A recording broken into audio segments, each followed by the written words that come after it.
Hello viewers, আসসালামু আলাইকুম। কেমন আছেন সবাই? আশা করি সকলে অনেক অনেক ভালো আছেন এবং সুস্থ আছেন।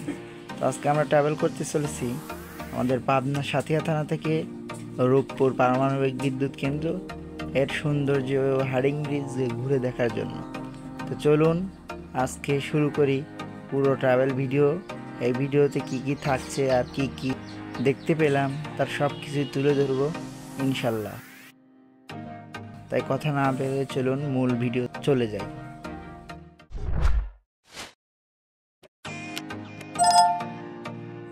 তো প্রথমেই আমাদের গ্রামের প্রাকৃতিক সৌন্দর্যময় দৃশ্যগুলো দেখিয়ে শুরু করি।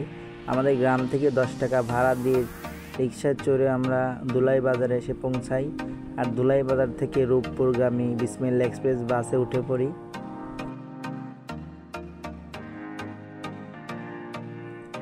মধ্যে চলতে চলতে আমাদের সামনে এপাশে ওপাশে লিচুর বাগান আর লিচুর বাগান এসে হাজির হয়, যেটা প্রাকৃতিক দৃশ্য আর অনেকটাই সুন্দর লাগে যে কোনো মানুষের কাছে এরকম দৃশ্যগুলো। রূপপুরের কাছাকাছি এসে রাশিয়ানদের সেই বিল্ডিং আর মাঝখান থেকে উঁকি দিচ্ছিল সেই বড় বড় 4টি টাওয়ার। ইতিমধ্যে আমরা রূপপুর বাস টার্মিনালে নেমে পড়ি। আমাদের দুলাই বাজার থেকে রূপপুরের ভাড়া ছিল মাত্র 100 টাকা, কারো কারো কাছে 120 টাকাও নিতে পারে। আপনারা যেদিক থেকে আসেন না কেন সর্বপ্রথম আপনাদের আসতে হবে রূপপুর থেকে আপনাদের যেদিক খুশি সেদিকে যেতে পারেন।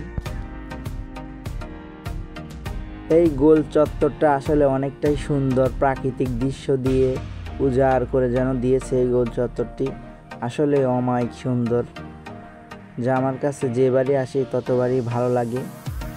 ইতিমধ্যে আমাদের সেই কাঙ্ক্ষিত হার্ডিং ব্রিজের সামনে এসে আমরা উপস্থিত হই। রিক্সা থেকে নেমেই আমি একটি সুন্দর দৃশ্য দেখতে পাচ্ছিলাম, যেটা আপনাদের না দেখিয়ে পারলাম না। খুব সুন্দর ওয়েদারের সাথে আমরা হার্ডিং ব্রিজের নিচ দিয়ে নেমে যাই। কিছুদূর এগোতে না এগোতেই আমাদের সামনে বেশ কিছু ফুচকার দোকান এবং চটপটির দোকান ও কসমেটিক সামগ্রী আমাদের সামনে দেখতে পাই।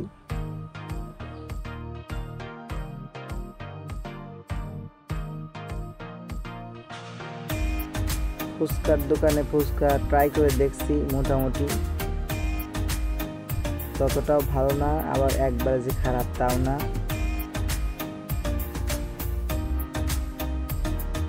কিন্তু আসলেও এখানকার কসমেটিক দোকানগুলিতে অনেক অনেক কালেকশন রয়েছে, এটা আসলে সুন্দর। তবে আমার কাছে সবচেয়ে ভালো লেগেছিল এই নারকেলের খাবারগুলো।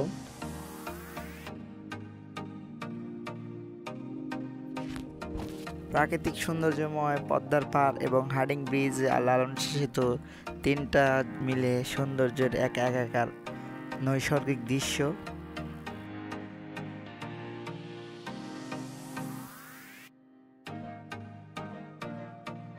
আর মোটামুটি হালকা জোয়ার ভাটাও খেলছিল নদীতে। এদিকে দেখি এক চাচা মাছ নিয়ে এসেছেন, সম্ভবত এগুলো কি মাছ জানি না। তারপরে আমাদের সর্বত্র ভালো লেগেছে এখানকার ছোট্ট একটি আল্লাহর ঘর মসজিদ, যেটা দেখতে আসলে অনেকটাই সুন্দর।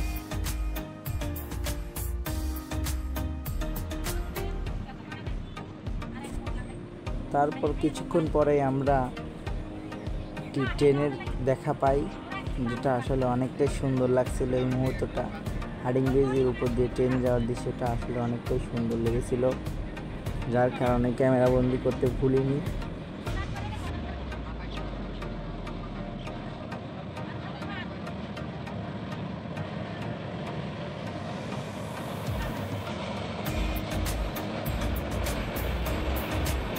যদিও ট্রেনটা বেশি বড় নয়, খুব ছোট, কিন্তু ওই সময় আমাদের আনন্দ দিতে ভুলিনি। ট্রেনটি সুন্দর একটি দৃশ্য দিয়ে চলে যাচ্ছিল ট্রেনটা।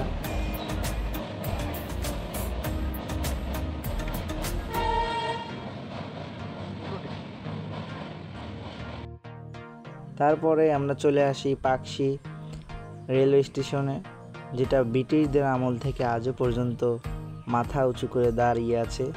এটা আসলে অনেকটাই সুন্দর এবং মনোরম।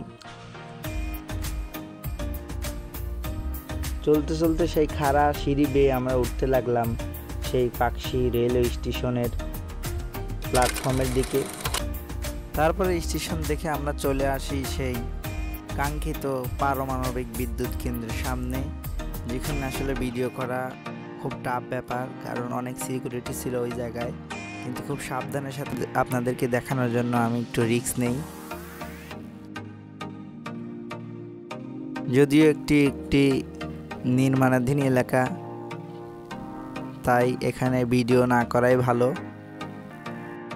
আজ তাহলে এই পর্যন্তই। সবাই ভালো থাকবেন। আল্লাহ হাফেজ।